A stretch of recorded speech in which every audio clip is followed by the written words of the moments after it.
Ya, yang pertama itu adalah pinjol-pinjol yang ada di lapangannya seperti Kredivo yang paling banyak ya. Kemudian lagi Kredit Pintar. Ada lagi. Assalamualaikum warahmatullahi wabarakatuh. Apa kabar teman-teman semuanya? Semoga semua dalam keadaan sehat walafiat ya. Diberikan kesehatan, kelancaran, serta kemudahan dalam segala urusan apapun itu. Hari Senin ini semangat lagi kita, makin kita kuat mental, makin menambah wawasan kita. Amin amin ya rabbal alamin. Oke teman-teman, kali ini saya akan membahas tentang gara-gara debt collector ini pinjol-pinjol siap dibangkrutkan. Nah, seperti apa itu peraturan yang baru saja dibuat, kita akan bahas secara tuntas. Tapi sebelumnya saya harapkan kalian semuanya sudah subscribe channel ini agar channel ini terus berkembang dan dapat memberikan informasi terbaik buat kalian yang gabay. Oke teman-teman, ini dia buat kalian.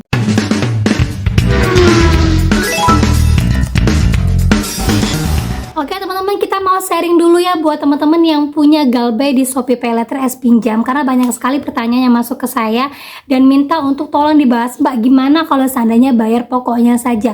Banyak nggak sih yang bisa keterima bayar pokoknya saja dan terus itu lunas? Nah, di sini saya temukan sharing seorang teman yang ternyata benar-benar lunas. Dia bayarkan dengan cara menghubungi langsung CS-nya dan membayarkan pokoknya saja. Oke, kita langsung bacakan dulu pengalaman teman-teman kita yang berhasil nego pokok di Shopee, karena selama ini kebanyakan orang tidak banyak yang berhasil. Nah, kita ambil pelajarannya dan kita bisa telaah kata-katanya satu persatu. Oke, lanjut saja. Mau sharing galbay Shopee Paylater telat 547 hari, limit yang dipakai 2.340, jadi 4.700 telat. Tadinya tidak akan saya bayar, tapi karena perusahaan saya ditekan oleh OJK untuk mengecek semua karyawan dan manajemen untuk cek slik, akhirnya saya kena. Demi bertahan pekerjaan, saya disuruh melunasi hutang saya di Shopee Paylater PT E-commerce Finance karena saya kerja di fintech juga.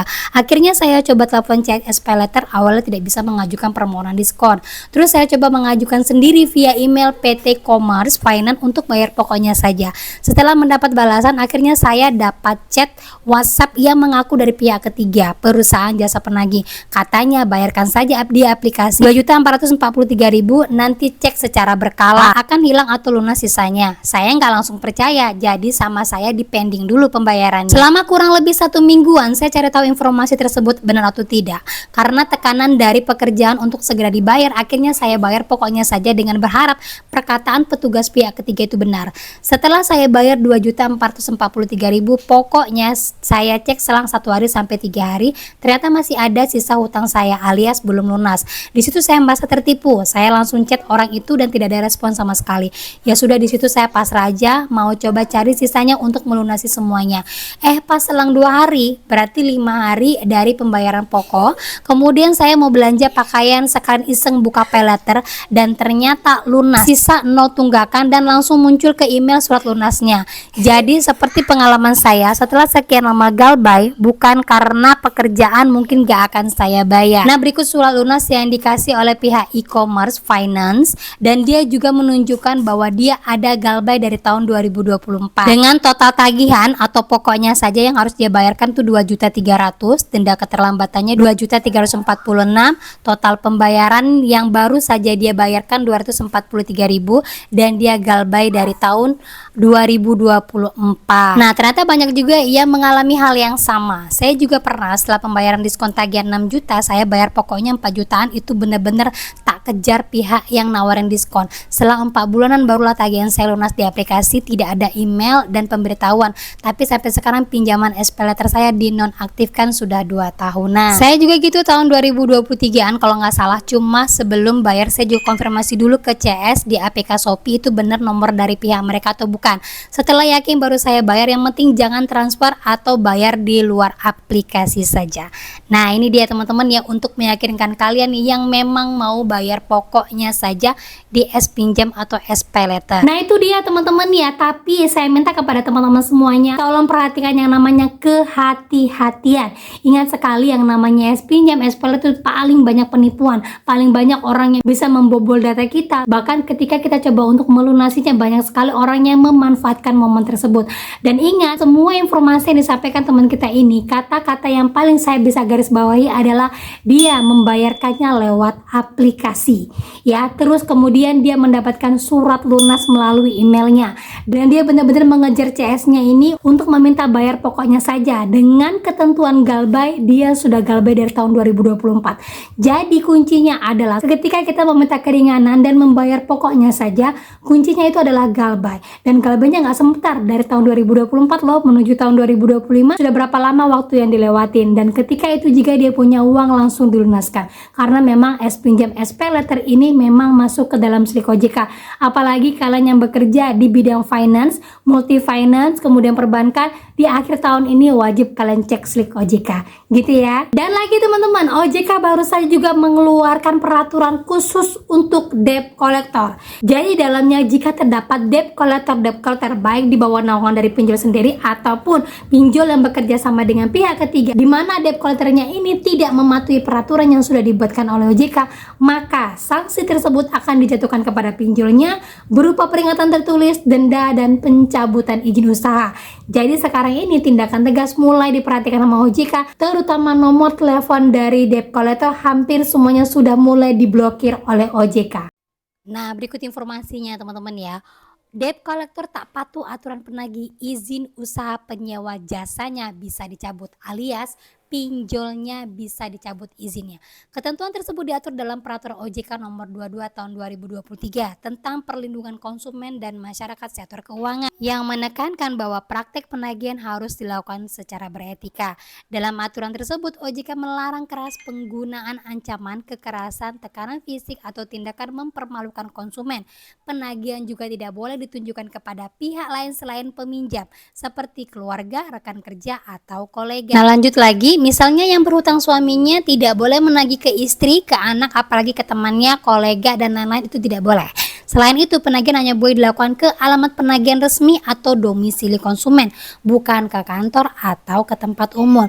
Aktivitas penagihan pun dibatasi pada hari kerja, yakni Senin hingga Sabtu di luar hari libur nasional. Nah, dijelaskan oleh OJK, adapun sanksi bagi yang melanggar ketentuan ini yaitu berupa teguran, denda, hingga pencabutan izin kepada pinjol yang menyewa jasa pihak ketiga tersebut. Di POJK 22 tadi diatur bahwa POJK itu wajib hukumnya bertanggung jawab atas kerugian konsumen yang disebabkan kesalahan, kelalaian, dan perbuatan yang bertentangan dengan peraturan perundang-undang sektor jasa penagihan ataupun perjanjian yang dilakukan oleh pihak ketiga, dalam hal ini adalah debt collector. Tuh teman-teman ya, jadi jelas sekali sekarang OJK sudah bertindak tegas untuk debt collector yang paling banyak disewa oleh pinjol yang banyak melakukan kesalahan. Hal ini karena banyaknya pengaduan yang mana saat ini nomor telepon semua debt collector sedang diawasi dan bahkan sudah ada beberapa yang diblokir oleh OJK. Nah itu dia teman-teman ya, jadi kalau kita kategorikan ada beberapa pinjol-pinjol yang sudah mulai mendatangi kalian DC lapangannya, berarti ini kesempatan buat kita ya. Yang pertama itu adalah pinjol-pinjol yang ada DC lapangannya seperti Kredivo yang paling banyak ya, kemudian lagi Kredit Pintar, ada lagi Indodana yang paling tinggi banget ini di Jakarta, kemudian Singa ID, kemudian lagi Home Credit, kemudian lagi ada Paylater, Cairin, Ivoji, kemudian lagi S-Pinjam SP Letter yang di daerah wilayah Jakarta, terus GoPay Pinjam ataupun di luar dari Pulau Jawa. Kalian perlu perhatikan, jika memang pinjol tersebut sudah di luar dari yang diinformasikan oleh OJK, kalian jangan takut, langsung videokan sebagai bukti, foto, kemudian kalian catat tanggalnya berapa, ceritakan kronologinya, nanti pinjolnya yang akan disanksi oleh OJK, bukan DC-nya sekarang teman-teman, karena langsung turunan pinjolnya langsung yang akan disanksi oleh OJK. Dan tidak main-main, pencabutan izin adalah solusi terakhir yang bisa dilakukan oleh OJK terhadap pinjol yang memperkerjakan DC yang nakal seperti ini. Sebenarnya ini galbay yang menentukan kondisi terakhir dari kita ya teman-teman ya. Kalau kalian tidak berani galbay, kalian tidak akan pernah bisa membayarkan hutang pinjol kalian. Yang pertama, kalau kalian tidak berani galbay, kalian tidak akan bisa melaporkan DC tersebut kepada OJK dan itu bisa membuat pinjolnya dicabut izin. Kalau kalian tidak berani galbay, kalian tidak akan pernah keluar dari yang namanya pinjol. Kalau kalian tidak berani galbay, kalian tidak pernah akan mendapatkan diskon potongan pokoknya saja. Nah itu dia, kalau masih ada yang kepikiran sama bunga, sebenarnya kan harus benar-benar lihat video saya di awal tadi, bagaimana dia punya hutang dengan membayar pokoknya saja, dan itu membuktikan bahwa pinjol tersebut masih membutuhkan kalian sekalipun kalian harus bayar pokoknya saja, pasti akan diterima. Kuncinya itu adalah galbay. Gitu teman-teman ya. Nah itu dia informasi yang bisa saya sampaikan buat kalian. Jadi yang masih bertanya-tanya bagaimana bayar pokoknya saja Mbak, apa yang harus saya lakukan ketika bayar pokoknya, bagaimana cara nego dengan DC-nya Mbak, apakah saya harus galbay? Jawabannya iya, adalah harus galbay dan nego langsung kepada CS-nya saja. Dan kalau sampai hari ini setelah bertahun-tahun kalian galbay tapi kalian belum bisa membayarkan, gak usah khawatir. Karena apa? Yang galbay lebih dari 6 tahun, 7 tahun itu banyak, bahkan sampai sekarang masih hidup. Yang galbay dengan nilai 1 miliar itu ada, bukan kalian saja. Jadi yang galbay masih sedikit-sedikit jangan khawatir, karena kalian masih hidup sampai hari ini, itu aja sudah anugerah. Gitu teman-teman ya. Nah oke, itu dia informasi yang bisa saya sampaikan buat kalian. Semoga informasi ini menjadi mood booster, semangat baru lagi buat kalian. Dan akhir kata saya ucapkan Assalamualaikum warahmatullahi wabarakatuh.